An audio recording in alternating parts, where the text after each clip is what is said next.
Good evening, everyone. I'm joined by our Mayor, Mayor Brandon Scott, and Dr. Tom Scalea, University of Maryland Shock Trauma, at or around 8:04 p.m. tonight. One of our Northwest District Sergeants was attempting to conduct a vehicle stop in the 5100 block of Park Heights Avenue.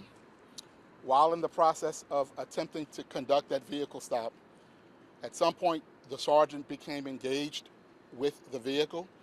The driver hit the gas and accelerated, dragging the sergeant what we think is about 2 blocks and striking another car along the way. At some point, this driver made good of his escape. Medical aid was immediately rendered to the officer. The officer was immediately brought here to shock trauma, where I'll let Dr. Scalea talk about the sergeant's condition. The officer was doing exactly what we want them to do, out there being proactive, making sure citizens are being protected, finding people who are doing harm, and making sure the Northwest District is a safe place. And tonight, we pray and we ask you for your prayers for one of our sergeants who is recovering, but here at Shock Trauma. And we are in pursuit of leads right now for a suspect. Those leads are good leads. While I can't go any further detail, they're pretty good leads, and detectives are pursuing those leads as we speak. But what I will ask is for anyone who knows anything or saw anything or has anything further to add to the leads we already have to please call us immediately, or you can do it anonymously by calling Crime Stoppers at 1-866-7-LOCK-UP. And before I turn it over to Dr. Scalea, I would ask that everyone join us in their thoughts and in their prayers for our sergeant who is right now in shock trauma. At this time, I'll turn it over to Dr. Tom Scalea. Good evening. I'm sorry we're here doing this yet one more time.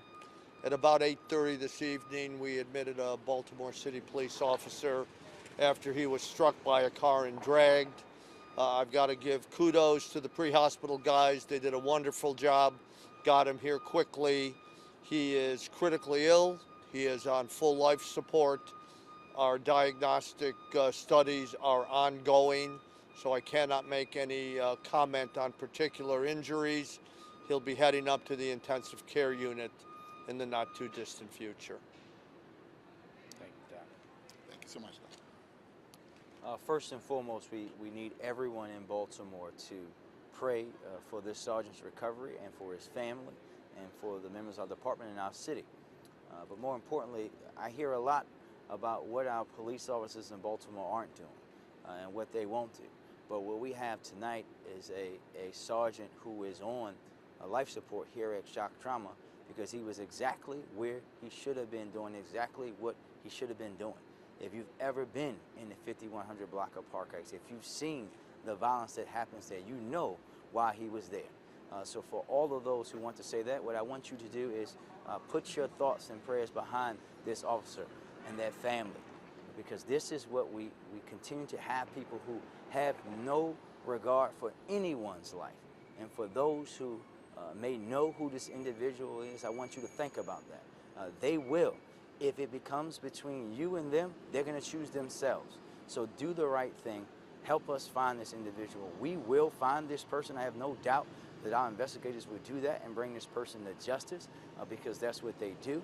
But we have to understand that this is about supporting someone who literally risked his life so that we can have a safer neighborhood, that Park Heights could be safer, that Northwest Baltimore could be safer. And we owe it to that person to give up any information that we have to this family that is in pain, to their coworkers who are in pain, that community that's in trauma and pain, to say anything that we know about this, to bring this person to justice. Thank you.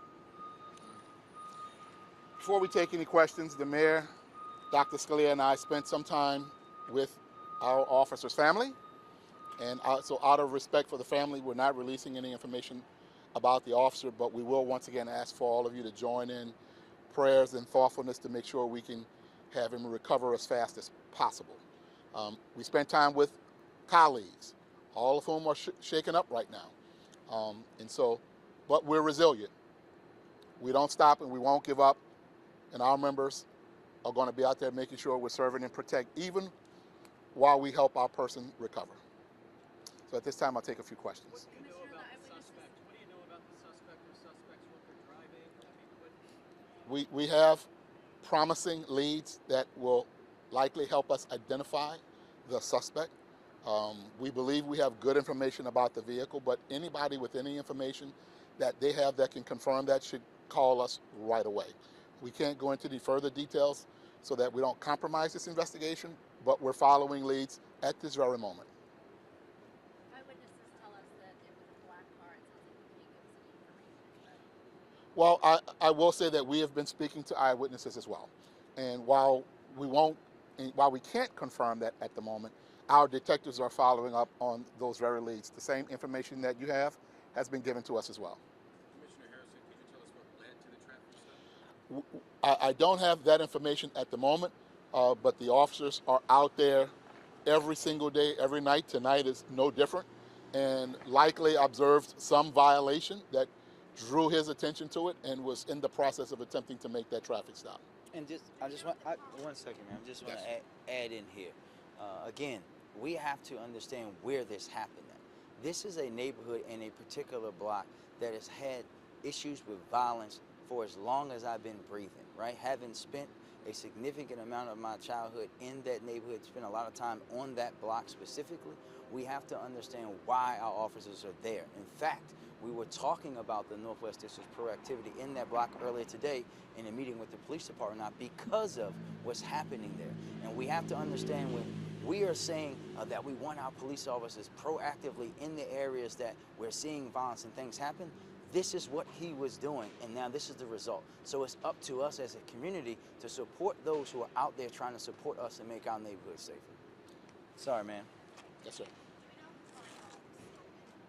Unknown at this time. It's under investigation. Our first response was to get here and check on our officer. We have command members and other investigators at the scene, and so that information could be provided for you, but at this time we don't have it at this time. That's unknown as well. There very well could have been more than one person, but the driver of the car is the one who accelerated, causing the injury, we believe. There were other officers who were likely in the area. At the moment it happened, as we understand it, the sergeant was making a single approach. All right. Thank you so much.